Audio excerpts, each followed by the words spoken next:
The Apprentice is directed by Ali Abbasi, written by Gabriel Sherman, and stars Sebastian Stan, Jeremy Strong, and Maria Bakalova. And The Apprentice follows a young Donald Trump in 1970s and 80s New York as he gets his real estate business off the ground, meets and learns from infamous lawyer Roy Cohn, and starts to become the Donald Trump we know today. And obviously, this is a pretty controversial movie given Trump's place in the culture right now, as well as the time it is being released within weeks of Election Day. And because of that, this is a movie people are feeling some type of way about and not wanting to see. And I understand that.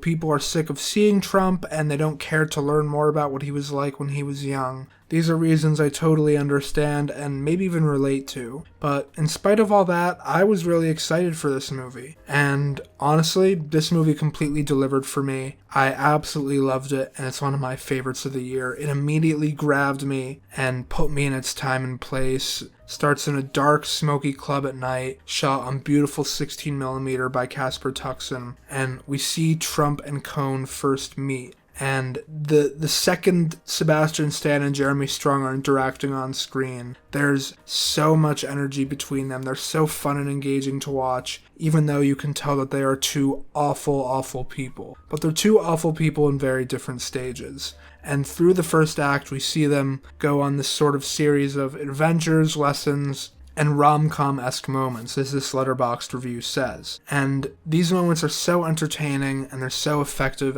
at showing their characters along the way. As I said, they're terrible at different stages. We see Cohn kind of blackmail someone to get an upper hand in a court case, and as this is happening, Trump is a bit uncomfortable with it, but he's certainly not stopping it. And we also see during this time Trump courting Ivana. It starts in this kind of romantic moment between them, but the way he courts her is very creepy. He ignores her rejections and continues to pursue her, and we see the little hints of what Trump will become. This energy in the first act is really infectious, honestly, and I think that can largely be credited to Abbasi's direction and Sherman's script. And they make a great decision here to kind of be detached from Trump and Cohn as subjects. It'd be very easy to have Stan and Strong play their terrible aspects heightened and their more likable aspects lower. But these guys didn't get to power for no reason, and they play them as these complex humans who, while mostly being terrible, are still complex human beings. And you get to engage with them not as caricatures or cartoons, but as real human beings. And so this first act, they are kind of fun to watch. As the movie progresses, that changes. And this is a big credit to Abbasi and Sherman's shared handle on the movie's tone, which is pretty expert in this movie, if you ask me. And this is very important as the movie progresses from, as that Letterboxd review says, rom-com to horror movie. And this transition is so interesting to watch. All the goodwill and humanity in the two leads, whatever there is there, that is built throughout the first act, is lost by the end. Things get more disgusting, depressing, and just plain sad in some areas. And while Abbasi and Sherman are instrumental in this tonal transition, it's impossible to talk about without talking about the performances, namely Sebastian Stan as Donald Trump and Jeremy Strong as Roy Cohn. Starting with Sebastian Stan as Trump, this is a really great performance. He's having a really great year right now with This and a Different Man, and this performance is just as good, if not better, than A Different Man, because he starts by making the very wise choice to not attempt to do an impersonation or an impression of Trump. He's not trying to do a cartoonish voice or a cartoonish performance. He's placing the emphasis and the connection to Trump on the body language and the cadence and the physicality. And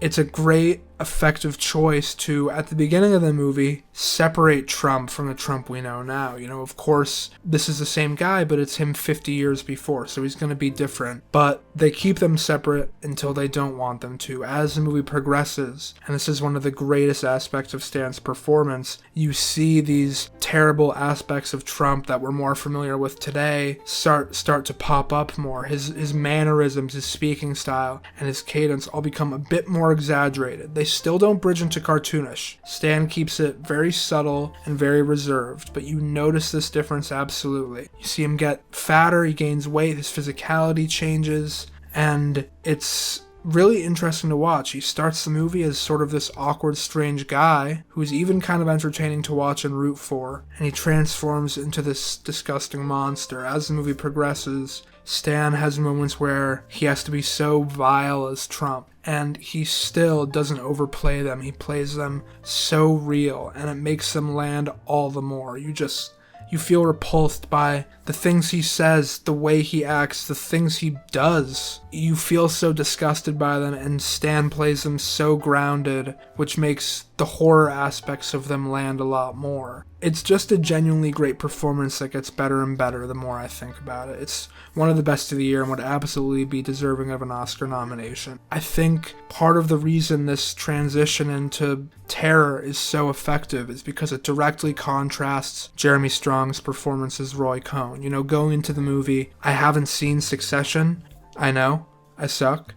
My Jeremy Strong experience is very limited going into it as a result, but he absolutely delivered. He is a incredibly good actor. I've heard about him being method and getting very deep into character, and I could see it in this performance. Even as someone who knows pretty much nothing about Roy Cohn going into the movie, I could just tell that all his little mannerisms, his voice, his cadence, everything, he was just nailing it. It's honestly an incredible performance. He brings so much devilishness and stoicness, and as the movie goes on, Roy Cohn gets very, very sick. And as he gets sicker and sicker, and the walls start coming down, and we see him actually expressing real emotions, Strong conveys them so brilliantly. And he has a couple moments where he made me feel genuine sympathy and sadness for a person that the whole movie's been establishing as this literal devil who is this incredible hypocrite and cuts all these corners, commits all these crimes to win. That's all he wants to do. And he's responsible for creating one of the most vile humans of the last 50 years. And I shed a few tears for him because Strong's performance was so brilliantly effective. I struggle to imagine that there will be 5 supporting performances better than him, so he better get nominated. He's incredible in this movie. And the 2 leads are backed up by very good supporting work from Maria Bakalova as Ivana Trump, who is pretty solid, but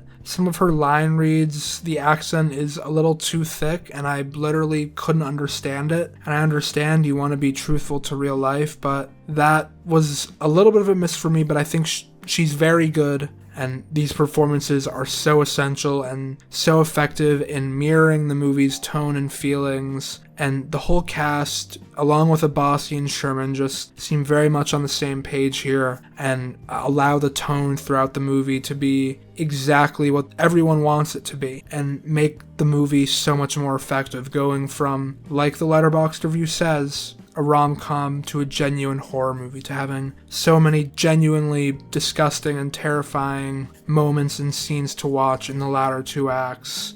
I think this movie's effectiveness is a large reason why I think this movie is so great. I've seen a lot of people say it doesn't have anything new to say, you know, Trump bad, Roy Cohn bad, all this. But that didn't really bother me because I wasn't very familiar with Trump's early period, so it was all kind of new to me and allowed me to engage with the movie much more, especially with Roy Cohn, who's a person I was very unaware of before. But I can understand why people would feel that way. But like I say, that didn't apply to me, and this movie honestly just rocks. And I know that's weird to say about a movie whose lead 2 characters are 2 of the most vile people of the last 50 to 100 years, but it's so entertaining and it has such a great energy, and like I said, such a great handle on tone. It has some very funny moments throughout.